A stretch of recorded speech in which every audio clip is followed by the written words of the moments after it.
Hi, welcome to my channel. Before going to our next session, please subscribe to my channel. So ఇప్పటివరకు ఏంటంటే basics చూసాం, variable declaration, initialisation and move operations and display ఎలా చేయాలో చూసాం. So ఒక arithmetic operation అనేది ఎలా చేయాలో చూద్దాం. సింపుల్ అర్థమెటిక్ ఆపరేషన్స్ మనకు ఏమున్నాయి? Addition, subtraction, multiplication, division. So దానికోసం మనం ఏం చేద్దామంటే ఒక 2 వేరియబుల్స్ తీసుకుందాం. సో వాటిలో సమ్ వాల్యూ అనేది ఇనిషియలైజ్ చేసి ఆ వాల్యూస్తో సమ్ ఆపరేషన్స్ అనేవి చేద్దాం. సో ఫర్ దట్ వేరియబుల్ 1 అనేది ఒక వేరియబుల్ని తీసుకున్నాను. సో ప్రాంప్ట్ తీసుకున్నాను. సో అది స్టాండర్డ్లోను లెంత్ 3 ఇస్తున్నాను. సో ఇంటర్నల్ డేటా టైప్ ఏంటంటే జోన్ డెసిమల్ ఇస్తున్నాను. సో జోన్ చెప్తున్నాను, బట్ కావాలంటే మీరు చూసుకోవాలంటే హెల్ప్లో చూసుకోవచ్చు. సో ఏ అంటే క్యారెక్టర్ టైప్, బి అంటే బైనరీ, సో ఎస్ అంటే జోన్ ఫీల్డ్. సో అది ఇస్తున్నాను. డెసిమల్ న్యూమరిక్ వాల్యూస్ కాబట్టి 0 ఇస్తున్నాను.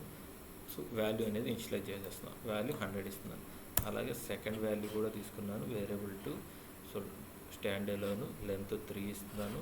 So internal data type S ఇస్తున్నాను. Decimal position 0. సో వాల్యూ అనేది ఇనిషియలైజ్ చేయలేదు. సో అదేంటంటే సి స్పెక్లో చేద్దామని. సో నెక్స్ట్ ఈ వాల్యూ, సో ఆర్థమెటిక్ ఆపరేషన్ జరిగాక ఆ వాల్యూని హోల్డ్ చేసుకోవడానికి రిజల్ట్ అనేది ఒకటి తీసుకున్నాను.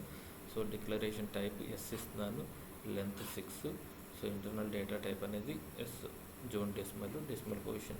సో ఇక్కడ అన్నీ నేను జోన్ డెసిమల్గానే ఇస్తున్నాను, ఎందుకంటే ఆపరేషన్స్ న్యూమరిక్ ఆపరేషన్స్ కాబట్టి. సో అన్నీ ఒకే టైప్లో ఉండాలి. సో ఇప్పుడు వేరియబుల్ 1 అనేది ఇక్కడే ఇనిషియలైజ్ చేస్తాం. వేరియబుల్ 2లో వాల్యూ లేదు కాబట్టి వేరియబుల్ 2లో వాల్యూ అనేది ఇస్తున్నాను. వేరియబుల్ 2కి 201 అని ఇస్తున్నాను. సో ఇప్పుడు చూడండి, అప్ టు హియర్ ఇక్కడ వరకు జరిగింది. సో వేరియబుల్ 1 తీసుకున్నాం, వాల్యూ 100 ఇచ్చాము. వేరియబుల్ 2 తీసుకున్నాము, దానిలో వాల్యూ ఇక్కడ ఇనిషియలైజ్ చేయలేదు. ఈ సి స్పెక్లో 201తో ఇనిషియలైజ్ చేసాం. రిజల్ట్ అనేది వేరియబుల్ తీసుకున్నాం. దానిలో వచ్చేసరికి ఏంటంటే వాల్యూ అనేది ఆపరేషన్ జరిగాక జరుగుతుంది. నెక్స్ట్ ఇప్పుడు చూడండి, సో ఎవాల్ ఆపరేషన్లోనే అర్థమెటిక్ ఆపరేషన్ చేయాలన్నా కానీ సో రిజల్ట్కి వేరియబుల్ 1. సో వేరియబుల్ 1 ఎంత? 100. వేరియబుల్ 2 ఎంత? 201. సో ఆపరేషన్ ఏంటి? Edition operation. సో 100 + 201 అంటే 301 రావాలి. సో ఇప్పుడు ఏంటి? ఫస్ట్ ఇది జరిగింది. ఇప్పుడు నెక్స్ట్ ఏం చేస్తున్నాం? సో రిజల్ట్ దాన్ని డిస్ప్లే చేస్తాం. సో రిజల్ట్ని డిస్ప్లే చేస్తాం. సో చూడండి, ఏ వాల్యూ డిస్ప్లే చేయాలి? రిజల్ట్ కాబట్టి ఫ్యాక్టర్ 1లో రిజల్ట్ ఇస్తాం, డిస్ప్లే ఆపరేషన్ చేస్తాం. అగైన్ ఆ తర్వాత ఏంటంటే మళ్ళీ ఎవాల్ ఆపరేషన్. సో ఇప్పుడు ఏంటి? ఎడిషన్ జరిగింది కాబట్టి నెక్స్ట్ సబ్ట్రాక్షన్ చేద్దాం. సో సింపుల్గా వేర్ 2 మైనస్ వేర్ 1. సో కావాలంటే వేర్ 1 మైనస్ వేర్ 2 ఇవ్వచ్చు, బట్ ఏంటి అక్కడ వేర్ 2 వాల్యూ అనేది ఎక్కువ. సో అదేంటంటే సమ్ మైనస్ వాల్యూస్ అనేవి వస్తాయి. సో మైనస్ వాల్యూస్ని సంథింగ్ డిఫరెంట్గా చూపిస్తుంది కాబట్టి నేను లార్జ్ వాల్యూ నుంచే స్మాల్ వాల్యూని సబ్ట్రాక్ట్ చేస్తాను. సో వేర్ 2 నుంచి వేర్ 1ని సబ్ట్రాక్ట్ చేస్తాను. ఆ తర్వాత ఏంటి? ఆ రిజల్ట్ని డిస్ప్లే చేస్తాను. So again var 3, next operation multiplication operation. So result of var 1 into var 2. So ఆ వాల్యూని డిస్ప్లే చేస్తాను, రిజల్ట్ డిస్ప్లే. సో అగైన్ ఇప్పుడు division operation, RS of var 2 divided by var 1. So ఇలా ఫైనల్గా ఆ రిజల్ట్ని డిస్ప్లే చేస్తున్నాను. ఫైనల్గా ఎండ్ ఆఫ్ ది ప్రోగ్రామ్కి వచ్చి. సో ఇప్పుడు చూడండి, వేర్ 1. సో ఫస్ట్ ఎవాల్ ఆపరేషన్లో ఏంటి?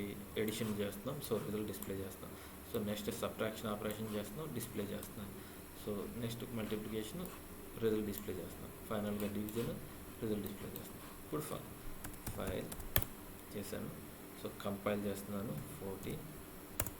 సో ఆల్రెడీ ఆబ్జెక్ట్ ఉంది, సో అందుకని డిలీట్ చేయాలని అడుగుతుంది. సో డిలీట్ చేస్తాను. నా కాల్ చేస్తాను. ఫస్ట్ ఎడిషన్ ఆపరేషన్ 201 + 3, 100 + 201 యాడ్ చేస్తే 301. నెక్స్ట్ 101. సో ఏంటి? Subtraction 201 minus 101 that equal to 101. So ఇప్పుడు ఏంటి? So multiplication operation 201 into 100. So extra ఇంకో 2 zeros. So multiplication operation. ఫైనల్గా డివిజన్ 201/100 అంటే మనకు వచ్చేది ఏంటది? 2. So end of the program. So ఫైనల్గా మనం చూసుకుంటే ఆల్ అర్థమెటిక్ ఆపరేషన్స్ అనేది సక్సెస్ఫుల్గా కంప్లీట్ అయింది. సో అర్థమెటిక్ ఆపరేషన్ చేయాలంటే ఎలా చేయొచ్చు అన్నమాట. సో మీరు ఓన్లీ ఇదేం కాదు, దీన్ని ఎన్లార్జ్ చేసుకుని ఇంకా మాడ్యులో చేయొచ్చేమో, మాడ్యులో డివిజన్ చేయొచ్చేమో, అలాంటివి కూడా ఎక్స్టెన్షన్స్ అనేవి చేసుకుంటూ ఉండండి. సో బెటర్గా ఉంటుంది. So before end of this session, please subscribe to my channel and like it.